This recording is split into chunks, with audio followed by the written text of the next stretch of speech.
Fear dissolves when you start doing what you fear, instead of thinking about it, as long as it doesn't kill you.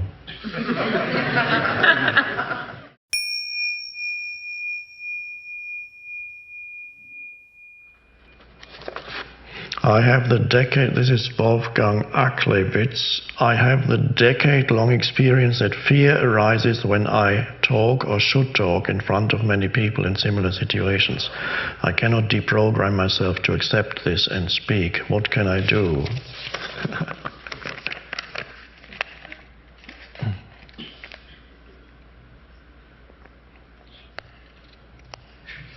The easiest thing is to sit in front of a group of people and talk about what you feel at this moment.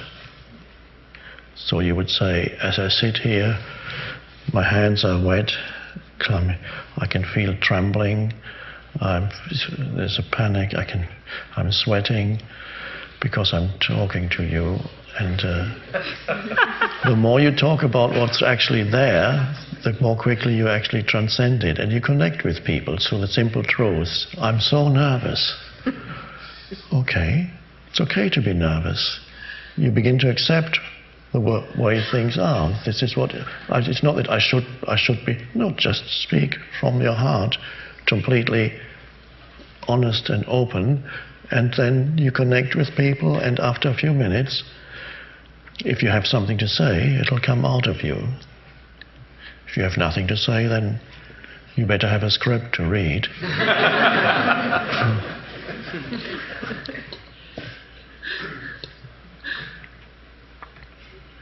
I remember when I was very much ego trapped in my 20s. Even talking in a room where there are 4 or 5 people discussing something, I found it difficult. It was to me almost like public speaking. So should I say something or not? And often I didn't.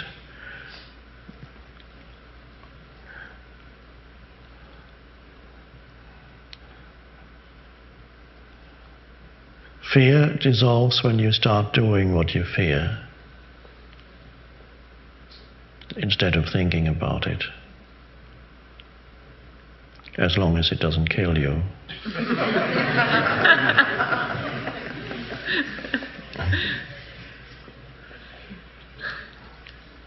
Often the doing is the answer rather than the thinking about.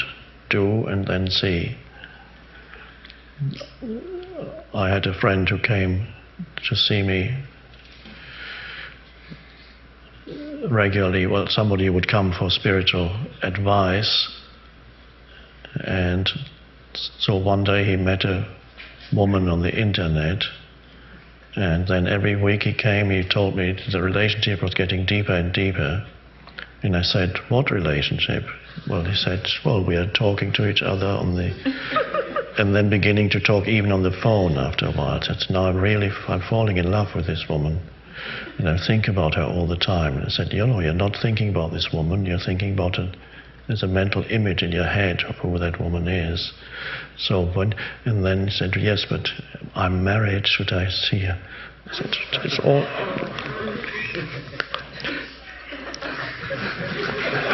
I said, go and you must meet her. I'm not even talking to you about it anymore. I said, go and meet her. And he did, and that was the end of the relationship. It ended after 1 minute.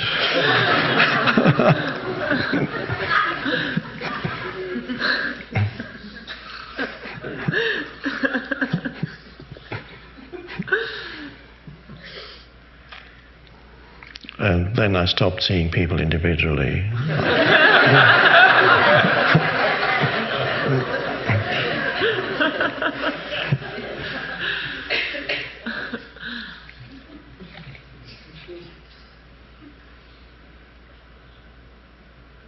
All problems are really, this is perhaps a more obvious kind of mind-created problem, but all problems are actually created by unconscious thinking, all problems. When that goes and you step out of compulsive unconscious thinking, all you're left with is whatever is right now, the situation, that you either take action or you refrain from taking action. Some situations you need to take action, other situations there's nothing I can do right now. So it's either one or the other. Neither is a problem. Action or refraining from action. There's no problem. If it's an emergency, obviously it's action that's required. Others, where action is possible, action happens. And if it's not, nothing. Nothing I can do. Surrender, accept, let go, be just present. And even if it seems unacceptable, then you have to go even deeper, because some situations seem unacceptable. They are just, if you accept the unacceptable, you go very deep. Unacceptable meaning the death of a loved one, your own approaching death, the loss of your precious car. Unacceptable, then you need to go really deep, because that takes you into awakening. And often doing isn't possible anymore. When death approaches, to still think in terms of doing is absurd, as they still do in hospitals, where they give you potent drugs just so that you can live another 2 or 3 months and suffer. Or even 6 months or a year.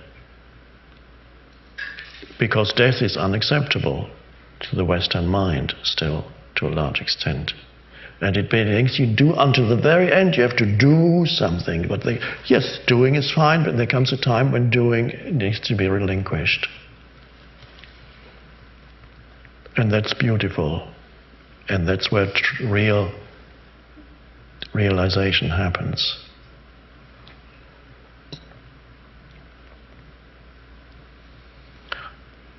I envisage, whether it will come through this form or through some of the forms here, places where people learn how to die beautifully, where they learn about old age, so that it's not just something where people are put away and just waiting for the unacceptable to happen while they watch television, but true places of spirituality, where they use the great opportunity that's there in old age as the body begins to dissolve, the great opportunity for awakening.